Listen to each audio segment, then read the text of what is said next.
Start কৰিম NEP 2020 যিখিনি question আছিলে তাৰ পাৰ্ট 3টো। ইয়াতো যথেষ্টখিনি ইম্পৰ্টেণ্ট কুৱেশ্যন আছে, গতিকে আমি পলম নকৰি ষ্টাৰ্ট কৰোঁ। পাৰ্ট 3টো হৈছে টিচাৰ এডুকেশ্যন আৰু ট্ৰেইনিঙৰ ওপৰত যিখিনি কুৱেশ্যন আহিব পাৰে, টিচাৰ এডুকেশ্যন আৰু ট্ৰেইনিঙৰ ওপৰত সেইখিনি কুৱেশ্যন। এতিয়া ফাৰ্ষ্ট কুৱেশ্যনটো হৈছে by 2030 what will be the minimum degree required for the teaching. মানে ইয়াত সুধিছে যে 2030লৈকে এজন টিচাৰ হ'বলৈ কি মিনিমাম ডিগ্ৰী কিমানটো কোৱালিফিকেশ্যন লাগিব, মানে কিমানটো মিনিমাম কোৱালিফিকেশ্যন লাগিব যে এজন টিচাৰ হিচাপে আমি নিজকে প্ৰফেশ্যন আমি চিলেক্ট কৰিব পাৰোঁ। সেইটো হৈছে 4 year ইণ্টিগ্ৰেটেড BEd। আমাক 4 year ইণ্টিগ্ৰেটেড BEd লাগিব।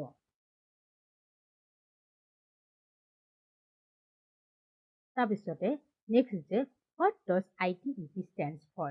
এতিয়া মই আগতে কৈছোঁ আপোনালোকক যে এই যে শ্বৰ্ট ফৰ্মবোৰ থাকে সেইখিনি আমি পঢ়িলে বহুত দৰকাৰী হয়, তাৰ এইটো কি বুজায় ভাবি সেইটো আমি পঢ়াটো দৰকাৰী। গতিকে ইয়াৰ এনচাৰটো কি হ'ব বাৰু এইটো জানিব লাগে। মই আগতেও ভিডিঅ'বিলাকত কৈছোঁ যে সেইটো কি হ'ব, সেইটো হৈছে integrated teacher education programme. Integrated teacher education programme. এইটো টিচাৰ্ছখিনিৰ যিটো ইভালুৱেশ্যন হয়, টিচাৰ্ছখিনিৰ যিটো প্ৰফেচনেল ষ্টেণ্ডাৰ্ড ডেভেলপমেণ্ট হয়, সেইটোৰ লগত ৰিলেটেড হয় ইণ্টিগ্ৰেটেড টিচাৰ এডুকেশ্যন প্ৰগ্ৰেমটো। তাৰপিছতে নেক্সট হৈছে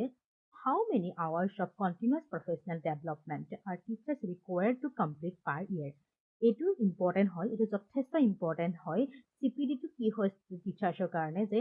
আমি যে জানো যে টিচাৰ্ছখিনি ষ্টুডেণ্টখিনি যেনেকৈ আমি ইভালুৱেশ্যন কৰোঁ, গতিকে তেনেকৈ যিখিনি টিচাৰ হয় সেই তেওঁলোকৰো আমি বছৰি এটা ইভালুৱেশ্যন কৰিব লাগে যে তেওঁলোকে আপডেটেড হৈ আছে নাই, তেওঁলোকে নিজৰ প্ৰফেচনেল ডেভেলপমেণ্টটো কিমানখিনি আগবঢ়াব পাৰিছে, ষ্টুডেণ্টছখিনিৰ লগত কিমান সময়ৰ লগত চলিব পাৰিছে। যে টিচাৰৰ এটা মেইন পইণ্টে হৈছে সেইটো হৈছে চিটুৱেশ্যন হিচাপে তেওঁলোকে টাইম ডিমাণ্ডৰ ওপৰত ডিপেণ্ড কৰি তেওঁলোকে নিজকে আপডেট কৰাটো যথেষ্ট ইম্পৰ্টেণ্ট হয়। যেনেকৈ এতিয়া নতুন যিবিলাক আমাৰ বস্তুখিনি আহি আছে ন, যেনেকৈ আগৰ যিখিনি টিচাৰ সেইখিনি তেওঁলোকৰ কাৰণে স্বয়ম, দীক্ষা এইবিলাক বস্তু যথেষ্ট বেলেগ ধৰণৰ হয়, তেওঁলোকৰ কাৰণে অলপ নতুন হয়, গতিকে সেইখিনি শিকাটো দৰকাৰী। গতিকে তেনেকৈ ভৱিষ্যতৰ যিকোনো নতুন হেৰি, গতিকে তেওঁলোকৰ প্ৰফেচনেল ডেভেলপমেণ্টটো আমি লাগিব তেওঁলোকক। গতিকে ইয়াৰ শুদ্ধ উত্তৰটো হ'ব সেইটো হৈছে 50 আৱাৰ্ছ অফ প্ৰফেচনেল ডেভেলপমেণ্ট লাগে।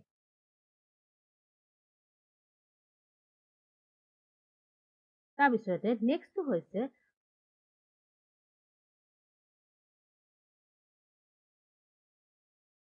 what new component will be included in the teacher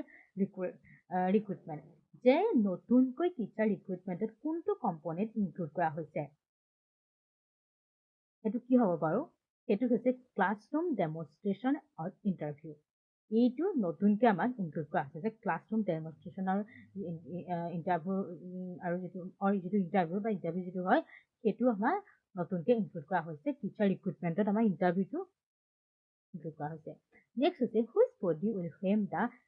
NCFTT। এইটো কিন্তু চাই যাব আপোনালোকে, এইটো national curriculum framework for teacher education. যেনেকৈ ষ্টুডেণ্টৰ কাৰণে থাকে তেনেকৈ টিচাৰ্ছখিনিৰ কাৰণেও থাকে। সেইটো হৈছে NCERT। NCT is consultation with NCERT। তাৰপিছতে who is the 2-year BEd program intended for। যে আমাৰ 2 বছৰৰ BEd প্ৰগ্ৰামটোৰ কাৰণে কোনখিনি হয়, সেইটো হ'ব যে 3-year বেচেলৰ ডিগ্ৰী। মানে আমাৰ যে নতুন যিটো আমাৰ 4 year ইণ্টিগ্ৰেটেড BEd প্ৰগ্ৰাম সেইটো বেলেগ, আৰু যিটো 2 year BEd প্ৰগ্ৰাম বৰ্তমান যিটো আমাৰ চলি আছে, যে 2 year BEd প্ৰগ্ৰামটো আমাৰ চলি আছে, সেইটো হৈছে সেইটো কাৰ কাৰণে হয়, সেইটো যে students who have a 3 years of bachelor degree. যিখিনিয়ে 3 years of bachelor degree complete কৰিলে, বা আমি মাষ্টাৰ্ছ কমপ্লিট কৰা হ'ব পাৰে, সেইটোতো কথা নহয়, কিন্তু বেচেলৰ ডিগ্ৰীটো মিনিমাম কোৱালিফিকেশ্যন থাকিব লাগিব BEdত এডমিশ্যন ল'বলৈ কাৰণে। সেইটো আৰু নতুন যেটো হৈছে সেইটো হৈছে 4 year integrated BEd program তাৰপিছতে নেক্সট হৈছে who is the 1 year BEd program intended for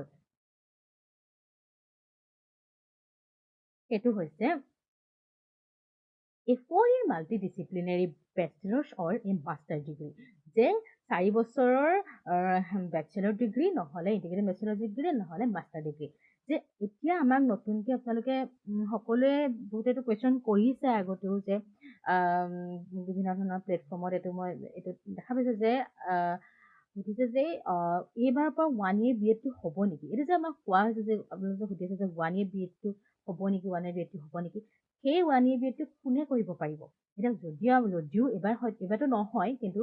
যদিও 1 year BEdটো হয় তেতিয়াও কিন্তু সবেই সেই 1 year BEdটো কৰিব নোৱাৰিব তাৰ কাৰণে যেটো হ'ব লাগিব যে students with a 4 year multidisciplinary bachelor or a master degree মানে যিখিনিয়ে আমাৰ 4 year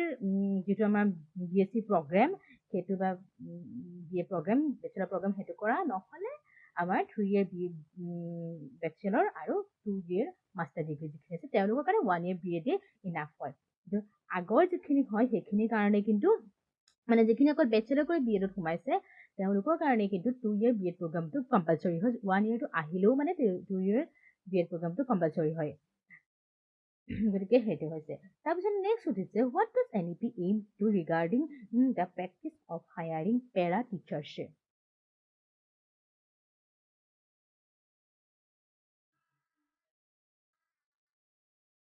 যে para teachers aim to regarding the para teachers খিনি হায়াৰিং কৰা যিখিনি para teachers আছে হেতু হৈছে হেতু হৈছে actually para teachers কি হয় হেতু হৈছে যে phase out the practice of hiring para teachers or শিক্ষা মিত্ৰ আছে হেতু যে শিক্ষা মিত্ৰ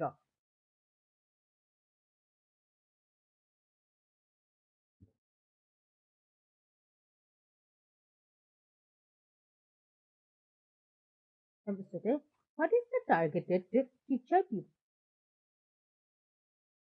pupil ratio PTR for schools এইটো ইম্পৰ্টেণ্ট হয় PTRটো ইম্পৰ্টেণ্ট হয় যে স্কুলছ বিলাকৰ কাৰণে টিচাৰ মানে যিখিনি আমাৰ কিমান ষ্টুডেণ্টৰ এগেইনষ্টত কিমান টিচাৰ থাকিব লাগিব ইমানখিনি ষ্টুডেণ্টৰ কাৰণে ইমানজন টিচাৰ থাকিব ইমানখিনি ষ্টুডেণ্টৰ কাৰণে ইমানজন টিচাৰ থাকিব সেইটোতো আমাৰ ইম্পৰ্টেণ্ট হয় যাতে ষ্টুডেণ্টখিনিক ইণ্ডিভিজুৱেল এটেনশ্যন ভালকৈ আমাক দিব পাৰে ক্লাছটো মেইনটেইন তেওঁলোকে 100টা ষ্টুডেণ্টৰ ভিতৰত যদি এজন টিচাৰ থাকে তেওঁ জানো সেই ষ্টুডেণ্টখিনিক ভালকৈ কণ্ট্ৰল কৰিব পাৰিব তেওঁলোকক ভালকৈ পঢ়াটো শিকাব পাৰিব জানো নোৱাৰে ন গতিকে এটা ৰেচিঅ' আমাক নিৰ্ধাৰণ কৰি দিয়া হৈছে সেইকেইটা হৈছে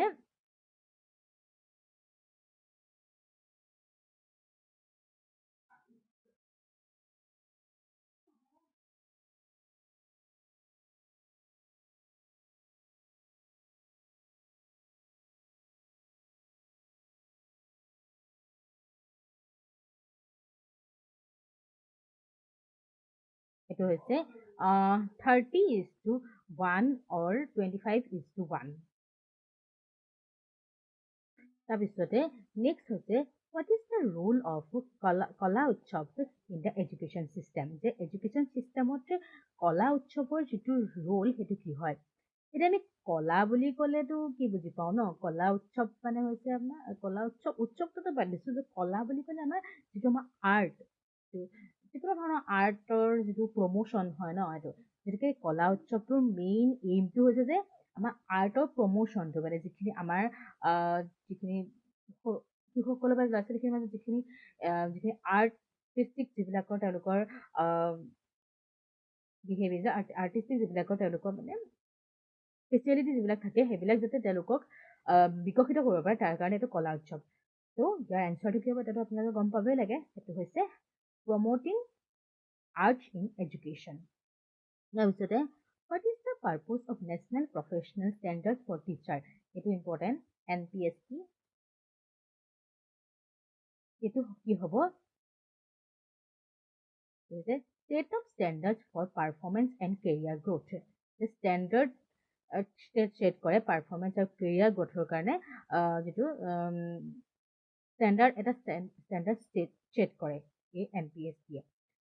will the teacher eligibility test be extended under NEP 2020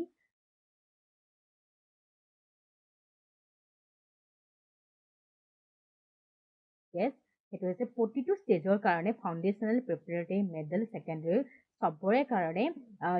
ডেটটো ইম্পৰ্টেণ্ট হয় যে LP UP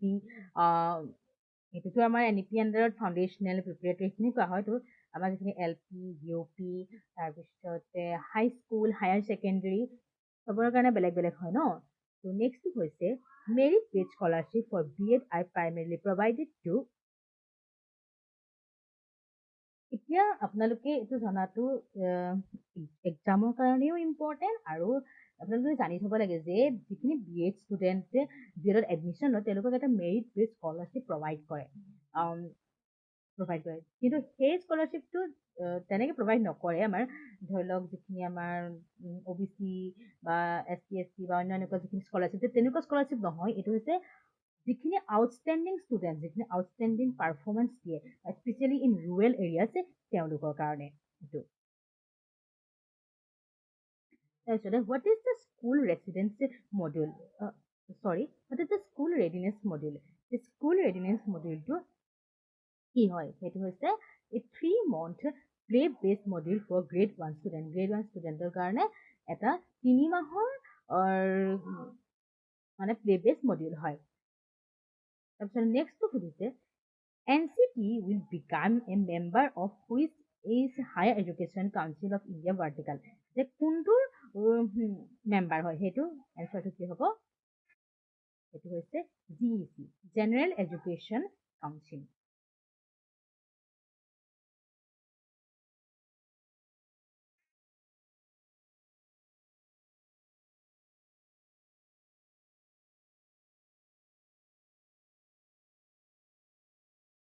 গতিকে আজি আমাৰ ভিডিঅ'টো ইমানেই আপোনালোকে যদি চাই ভাল পালে তেতিয়াহ'লে নিশ্চয় লাইক শ্বেয়াৰ কমেণ্ট কৰিব আৰু যদি কিবা বুজি পোৱা নাই মোক সুধিব মই এভেইলেবল আছোঁ যে আপোনালোকৰ এনচাৰ দিবলৈ চেষ্টা কৰিম যিমান পাৰোঁ ধন্যবাদ